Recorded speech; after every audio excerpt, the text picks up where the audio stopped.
محمد انس ضیائی ہے اور میں باب المدینہ کراچی سے فرید آباد. میرا یہ سوال ہے کہ نا صاحب مزار کے قدم مبارک کو چومنا کیسا؟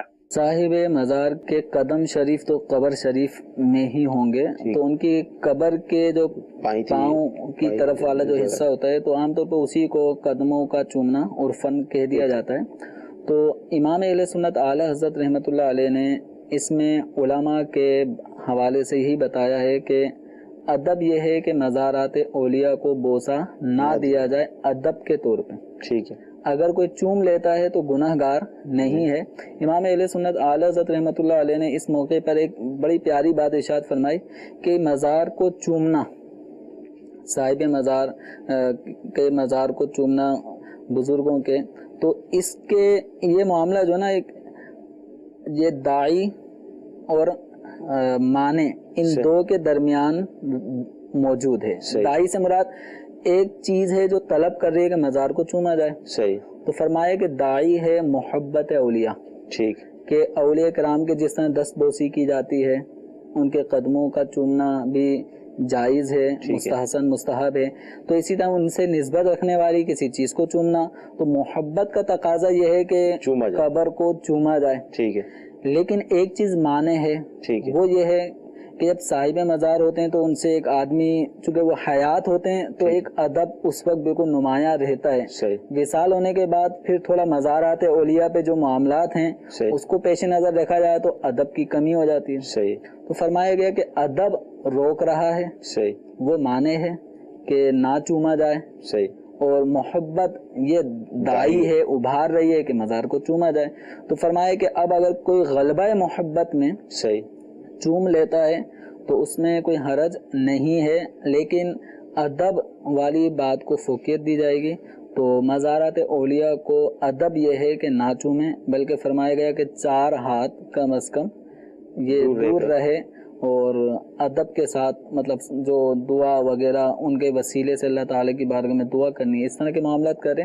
تو چوم لینا کوئی شرک نہیں ہے, گناہ نہیں ہے.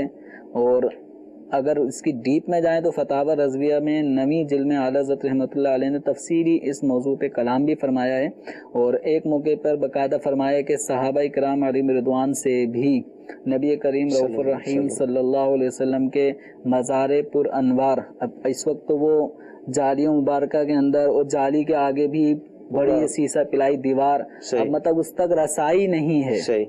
اور دور صحابہ میں تو صحابہ حضور صلی اللہ تعالی علیہ وسلم کی قبر شریف مزار پر انوار پہ یوں حاضر دے لیا کرتے تھے. تو حضرت ابو ایوب انصاری رضی اللہ تعالیٰ عنہ کا مشہور واقعہ ہے کہ وہ حضور صلی اللہ تعالی علیہ وسلم کے قبر انور پر اپنی گال کو چہرے کو لگائے ہوئے تھے. سبحان اللہ, سبحان اللہ. اس طرح دیگر صحابہ کرام علیہم رضوان سے بھی ایسا عمل ثابت ہے, حضور کے قبر انور سے اپنے چہرے کو مس کرنا. حضرت بلال رضی اللہ تعالیٰ عنہ کا واقعہ بھی اعلیٰ حضرت نے لکھا کہ جب وہ ملک شام سے حضور صلی اللہ تعالی علیہ وسلم جب خواب میں آئے, ان کو طلب فرمایا, تو جب وہ آئے تھے تو بارگاہ رسالت صلی اللہ علیہ وسلم میں مزار پر انوار پہ آ کے انہوں نے اپنے چہرے کو رکھ دیا تھا, مس کیا تھا. تو یہ غلبہ محبت ہے, تو یہ چومنا شرک نہیں ہے, حرام نہیں ہے. اگر اس کو شرک کہا جائے گا تو حضرات صحابہ کرام علیہم رضوان پر کتنا سخت حکم لگے گا, جبکہ وہ ہستیاں ہیں کہ اللہ تبارک و تعالیٰ نے ان کے ایمان کو ہمارے لیے آئیڈیل بنایا ہے. سبحان اللہ. آمنو کما آمن الناس, ٹھیک ہے, ایمان لاؤ جس طرح یہ صحابہ ایمان لائے ہیں. فَإِنْ آمَنُوا بِمِثْلِ مَا آمَنْتُمْ بِهِ فَقَدْ اهْتَدَوْا, کہ اے صحابہ, حضور کے صحابہ سے خطاب کہ اگر کفار تمہاری طرح ایمان لے آئیں جس طرح تم ایمان لائے ہو تو وہ ہدایت پا جائیں. اللہ.